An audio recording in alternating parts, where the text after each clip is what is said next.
Kim Haut kasih clue mantan pacarnya sekarang, aktor digandrungi.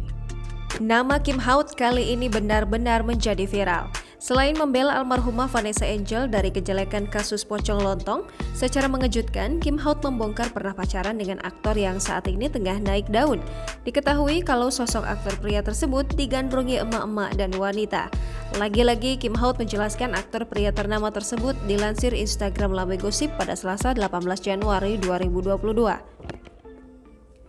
Kru dan Langit Entertainment menyoraki Kim Haut. Kim Haut mengakui jika dirinya kelepasan.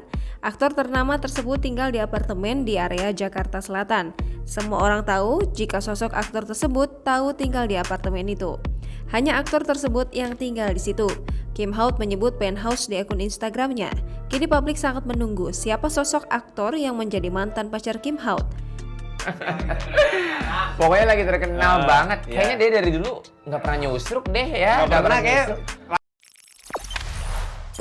Jangan lupa subscribe, share, komen, dan like ya.